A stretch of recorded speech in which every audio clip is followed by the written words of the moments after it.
Scene: a corridor in the library of Morton College, October of the year 1920, upon the occasion of the 40th anniversary of its founding. This is an open place in the stacks of books, which are seen at both sides.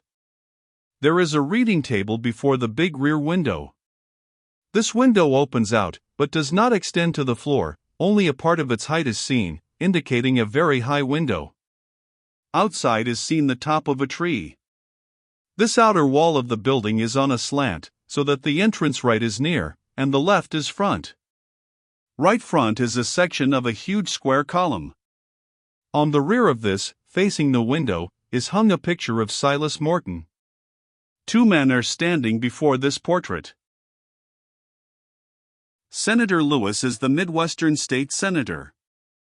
He is not of the city from which Morton College rises, but of a more country community farther in-state.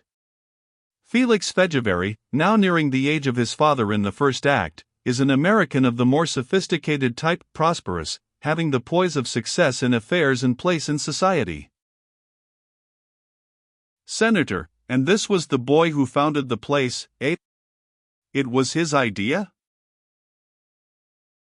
Fegevary: yes, and his hill. I was there the afternoon he told my father there must be a college here. I wasn't any older then than my boy is now. As if himself surprised by this. Senator: well, he enlisted a good man when he let you in on it. I've been told the college wouldn't be what it is today but for you, Mr. Fegevary. Fegevary: I have a sentiment about it, and where our sentiment is, there our work goes also. Senator: yes. Well, it was those mainsprings of sentiment that won the war. He is pleased with this. Fegevary, nodding: Morton College did her part in winning the war. Senator: I know. A fine showing. Fegevary: and we're holding up our end right along. You'll see the boys drill this afternoon. It's a great place for them, here on the hill, shows up from so far around. They're a fine lot of fellows. You know, I presume, that they went in as strikebreakers during the trouble down here at the steel works. The plant would have had to close but for Morton College. That's one reason I venture to propose this thing of a state appropriation for enlargement. Why don't we sit down a moment? There's no conflict with the state university, they have their territory, we have ours. Ours is an important one, industrially speaking.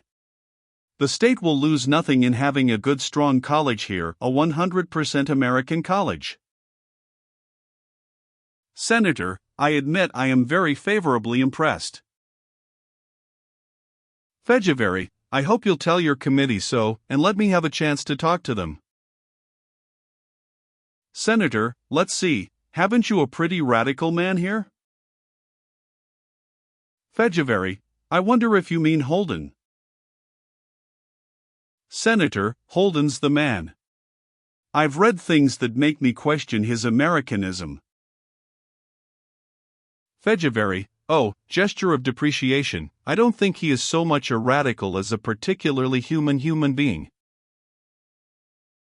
Senator: but we don't want radical human beings. Fegevary: he has a genuine sympathy with youth. That's invaluable in a teacher, you know. And then, he's a scholar. He betrays here his feeling of superiority to his companion, but too subtly for his companion to get it. Senator: oh, scholar. We can get scholars enough. What we want is Americans. Fegevary: Americans who are scholars. Senator: you can pick 'em off every bush, pay them a little more than they're paid in some other cheap John college. Excuse me, I don't mean this is a cheap John college. Fegevary: of course not. One couldn't think that of Morton College. But that pay them a little more interests me. That's another reason I want to talk to your committee on appropriations. We claim to value education and then we let highly trained, gifted men fall behind the plumber. Senator, well, that's the plumber's fault. Let the teachers talk to the plumber. February, with a smile, no. Better not let them talk to the plumber. He might tell them what to do about it. In fact, is telling them. Senator, that's ridiculous. They can't serve both God and mammon. February, then let God give them mammon. I mean, let the state appropriate. Senator, of course the state, Mr. February, appropriates no money for radicals. Excuse me, but why do you keep this man Holden? February, in the scholars' world we're known because of him. And really, Holden's not a radical in the worst sense. What he doesn't see is expediency.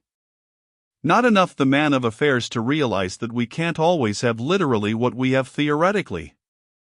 He's an idealist. Something of the man of vision.